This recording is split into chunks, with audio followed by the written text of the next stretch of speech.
Hey everybody, welcome to the Hamakua Homestead. My name is Tiffany, and on this channel I'm taking you along for all of the adventures here on the ranch. Today is another pressure canning day. We are taking up some of the extra pork that we have in our freezer and putting it on the pantry shelf, and it will last a bajillion years like that.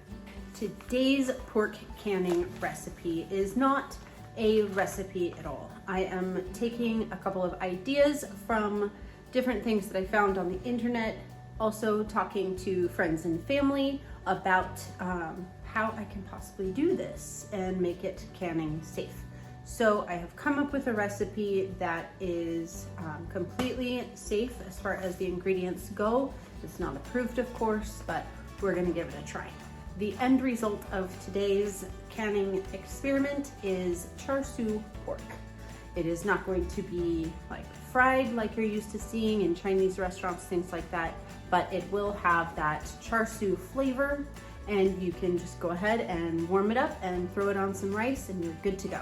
I will definitely link the ingredients that I'm using down below in the description box so you guys can go ahead and give it a try as well, but I will explain all of the ingredients as we are making our sauce. We're doing about 8 cloves of garlic.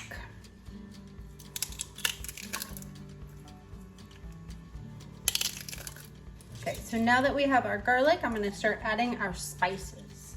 Doing 4 teaspoons of Chinese 5 spice, 2 teaspoons of white pepper. So now we're gonna move on to more of the wet ingredients. That was the majority of dry ingredients. Next one is sesame oil. We're gonna do 2 tablespoons. We're gonna do 4 tablespoons of wine. I think that it would be more appropriate to do a darker wine, but I wasn't about to go buy a whole bottle for 4 tablespoons when I already have this one, so we're improvising.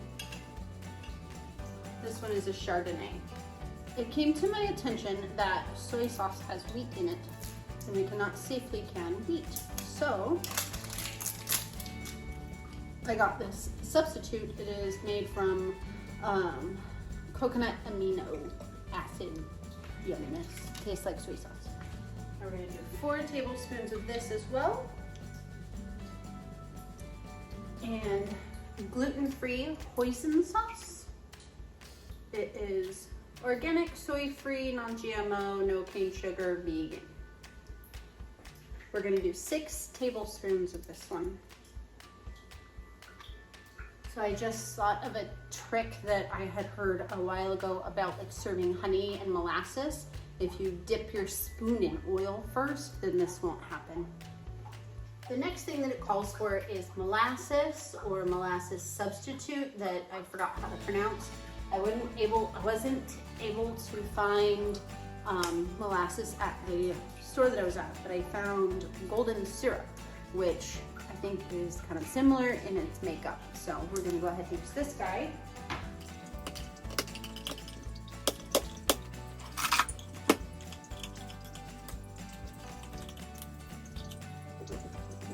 What this basically is broken down sugar. It's just sugar syrup. That's what it is, but it's not syrup, but it is a syrup. We're gonna need 2 tablespoons of this. Ooh, it looks just like honey.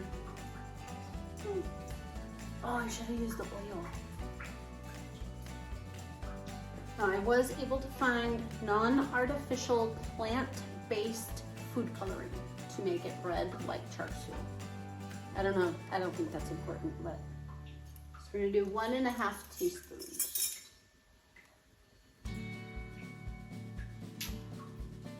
Next, we're gonna do 6 tablespoons of brown sugar, 2 teaspoons of salt.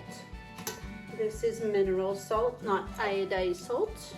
Okay, so now we're just gonna go ahead and get this heated up a little bit and melt the sugar, and then we'll figure out how much water or additional liquid we need to add to it in order to make it more of a sauce instead of like a marinade that's really thick. We need a little bit of water to make the heat transfer throughout the meat inside of the jar. This sauce is going to be a little bit too thick, so I am gonna go ahead and add a cup of water and see what we come up with.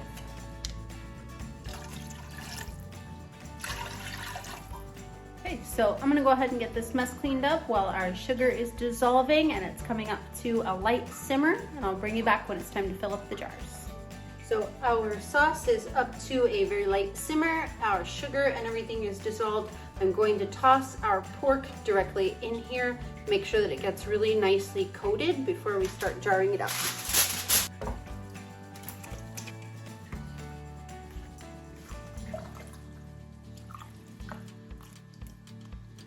Okay, so I'm just gonna go ahead and let this sit in its very, very low heat while I get our canning jars ready.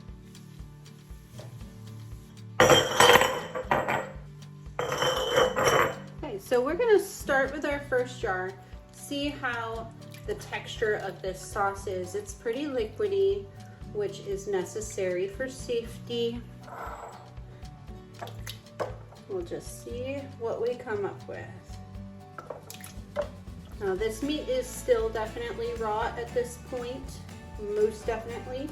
So this would be considered a raw pack, but we are doing it with a saucy liquid.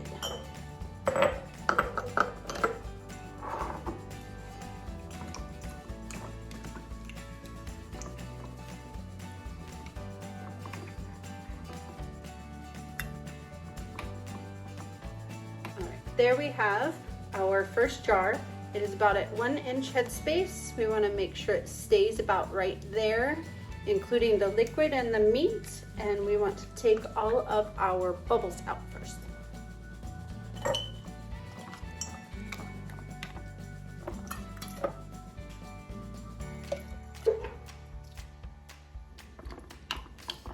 As you can see, I am a little teeny bit shy on my jars to make a full dozen jars, and that's just kind of what it ended up as. So I'm just going to top the rest off with a teeny bit of water just so I have the correct headspace for safety. Now we're going to debubble a second time just to be safe.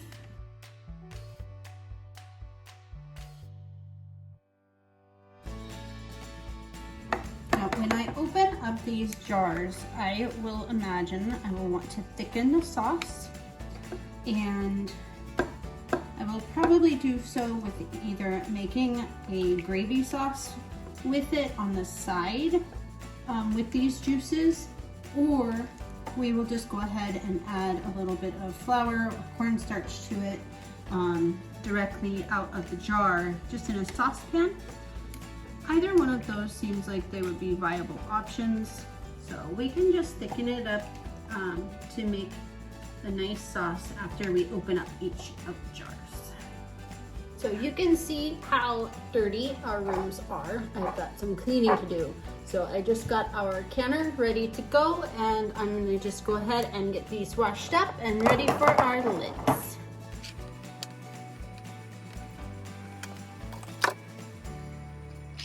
Just making sure our rims are nice and clean. None of that happening. So next thing to do is get our rings and lids put on. Not too tight, not too loose, and into the canner.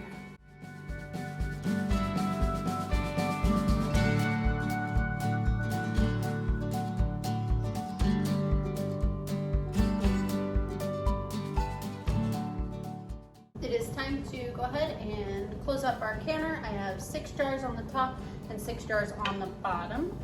So I have already done my safety checks, make sure that everything is functioning, everything is cleared, greased up on the side. Get her lined up perfect nice. And when you're closing up your All-American, you want to make sure you're going opposites like this, just like lug nuts.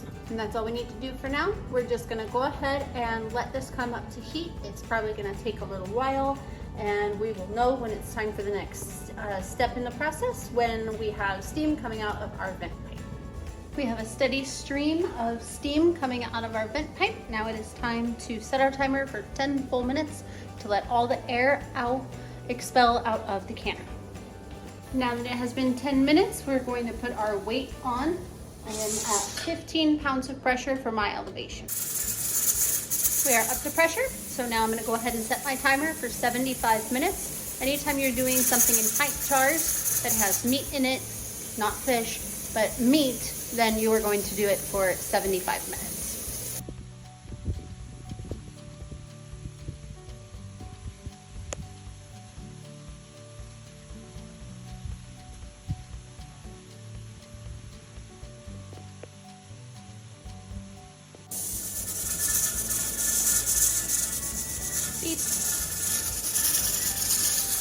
Time's up. We're going to just go ahead and turn off our heat. We are going to wait for this to stop jiggling. This pressure gauge is going to come all the way down. We are going to let it slowly come down naturally from pressure, come down from heat. That'll probably take an hour or so, and I will bring you back and show you what it looks like when it's time to open it. The important part is we don't want to mess around with any of the parts or pieces. We don't want to help it cool down in any way, and just let it go completely naturally. It is finally time to take our jars out of the canner. I must admit I did wait a little extra long because I did have some other things. I did feed the chickens and whatnot, but now it is definitely time to take our jars out and see how everything went.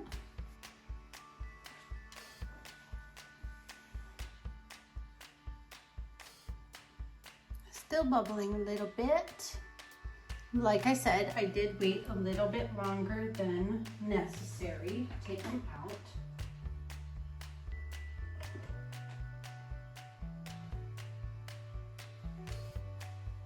Well, we have 12 jars of our Char Siu Pork. We did have a little bit of siphoning. You can see on the top of a few of the jars, we have a little bit of the juice and broth. And also inside the canner, there's a little bit of a red meaty color to it.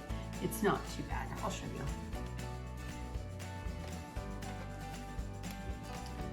We did have a little bit of siphoning, but it looks like everything is pretty good for the most part. So I'm pretty excited. I think that they all look pretty good, and be able to put these up on the shelf. Thank you so much for joining me here on the Hamakua Homestead. I will see you again soon. And it will last, make it more of a salt rather than a really thick meh. So I'm just going to here to start spewing stream.